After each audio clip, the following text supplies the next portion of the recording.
Here's Brody Brazil. You know, I debated whether or not to even make this video, and that's because I don't want to give fake Klay Thompson any more attention or hype than he's already getting right now. I'm not going to mention him by name. I'm not going to tell you about his YouTube channel. None of that. By the way, the more I look at that image, what fools people about this? What makes people think that's actually Klay Thompson? Clearly it's a fake. I think he looks like a bad rendering. That's my impression here. But I mean, is it the goatee? Is it the facial bone structure? Is it the eyes? It's definitely not the hair. Is it the body language? Because not many of us have the physique of an NBA player, like the actual body. So what is it that makes people think this is real Klay Thompson, even though he's obviously set on his role as fake Klay Thompson? Anyway, in case you haven't heard, this individual breached security ahead of Game 5 of the NBA Finals at Chase Center a couple days ago. And he was in there for so long that he walked right to the court, picked up a basketball, shot hoops, shot three-pointers for about 10 minutes with nobody stopping him. Tons of people walking around hours before the game, right? They're getting ready for a huge production, but nobody stopped him. Nobody bothered him. He did his thing. And not just him, there was a camera person following fake Klay around the entire time. They got in the building too. They were actually rebounding the basketball for him while he was shooting on the exact same court where Game 5 of the NBA Finals took place several hours later. So this is a big deal. And again, I'm not here to talk about the individual. Don't know him, not familiar with him. I've heard of him. I've seen him for a couple years. I thought he was just innocent, right? I thought this was just kind of a funny gag, and that's where it started and finished. But apparently he wanted to take it to new extremes. And that's where I'll begin with my thoughts, more so on this situation rather than the individual. But number one, I really don't like the intent here. What was fake Klay's end game? I guess I understand the motive, to probably seek attention, to probably try and bring comedy or entertainment at his benefit.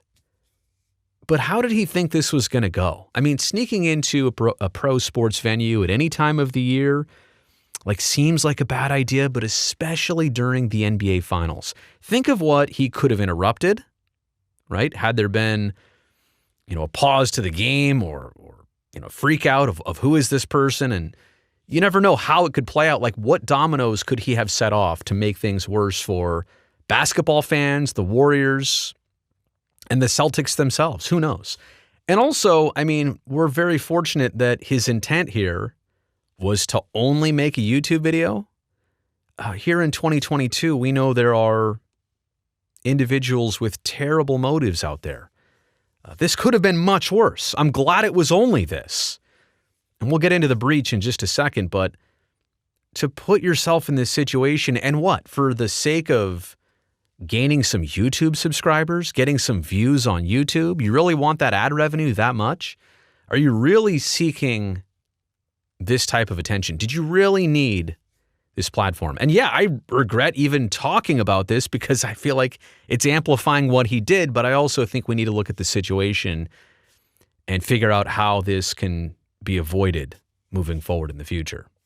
So I'm going to go back and even if I say, well, maybe he didn't understand the reality of a pro sports venue and sneaking in and the ramifications, maybe he didn't fully grasp that. But then I say, wait a second, of course he understands that. That's why he was aiming for this. So I don't like the intent. As a person who relies on security, I go to these venues. I don't like that being breached, and I don't like the fact that this was fully intentional. The intent was intentional. Maybe that's why it's that word. Okay, so number two thought here, this was a bad breach, and it was all caught on video. When I say it was a bad breach, he literally walked right in. Didn't have a pass, or I don't believe even a fake pass, or he didn't even try to fake it. He just literally walked in. And the security personnel believed it was Klay Thompson, probably didn't want to give Klay a hard time, but wait a second. He was fully dressed in uniform. What player ever goes in a non-player entrance, also in full uniform? There are red flags galore here. And the individuals working that day, they're obviously depicted on the video. I don't want to harp on them. It's more of a big picture thing of, security and attention to detail by the whole operation, right? So I'm not here to harp on individuals, but it's frustrating that somebody with like zero look or credential or background just walked right in. And not just them, the camera person too. Like, even if you're security and you saw fake Klay come in, okay, and you don't want to bother fake Klay because you thought it was real Klay. What about the media person that was with him? Check that person's badge and credential. And then once you realize they have nothing, whoa, see with you, and who are you? Because you're not Klay Thompson. You would have thought it would have garnered an instant second look. And at all times of year, but especially during a high-profile event like the NBA Finals. So I tend to think this doesn't happen a lot. In fact, I tend to think it hardly or rarely ever happens, but it did. It was kind of a setup because he was intentionally doing it, and unfortunately, it was all caught on video. And again, I have to say, as somebody who goes into these pro sports arenas and stadiums on a regular basis, we're all under the assumption that once you're in and you've been checked by security, you've gone through a metal detector, you've had your credentials scanned multiple times at different access points. I mean, usually you walk in and they might look at your badge once. And then you get to stop number 2. Let me just scan you. Beep, beep. They scan you. All right, you're at stop number 3. Now you're down by the field or the floor. Beep, beep. Scan you again. He was out there literally for 10 minutes shooting baskets with his camera person rebounding for him. He got through all these different checkpoints, not even just the entry point, but he kept going in the building.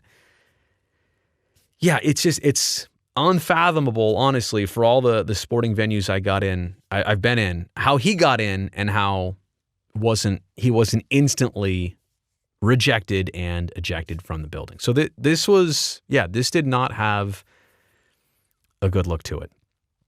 But what I think the point I wanted to make was, once you get in as a worker here, you assume that you're in a pretty secure and safe environment. Not that everything's always going to be perfect, but things are under control as humanly possible. Clearly, when there's an individual like this, all bets are off. You don't know what their intentions are. And again, fortunately his were just to make a YouTube video. So the lessons learned here. And what was the message, and was there even a message sent? Well, fake Klay has been banned from not only Chase Center, but the Santa Cruz Warriors Arena and pretty much the entire premises around Chase Center. The Warriors have said, you are not welcome at all, ever. Do not come back. But was that even enough of a message? Like, shouldn't there be a little bit of a punishment that goes along with this? How about all NBA venues? Man, maybe that's in the works. A fine, some type of punishment. He came out on Twitter and basically said, I have no remorse. I got to live my dream of being an NBA player for 10 minutes when he was shooting the baskets. There's no apology here. And I don't know if the discipline part of it works, or if that even makes sense. But how do you stop others? How do you stop, copycats? How do you stop other YouTubers who are literally willing to do anything to grow their brand and their platform and all that stuff from doing crazy stuff? It's one thing to say crazy things here on YouTube, right? I freedom of speech, I guess. But to be wild and provocative to points where it's like, that's dangerous. Some people do that here. But then to actually go out and do dangerous things, that's taking it to a whole different level. And that's the type of stuff that really bothers me about this. It really does. So I don't even know if I know the lesson was learned, and I'm pretty sure that everybody's clamping down now on security and he'll never be back. But did we make enough of an example out of this situation to assure that nobody else is going to try stupid stuff down the road? I certainly hope so. I'm all for fun. I'm all for things that, make sense too. This was not funny to me, and this made zero sense to me other than somebody being really selfish at a most inopportune time. So fake Klay Thompson, if you see this video, look, man, I don't know you. You speak for yourself. Go ahead. But as for the way this played out, as for the way this looks, I mean, even if you're a hardcore Warriors fan, you're probably saying, "What, dude? What are you doing?"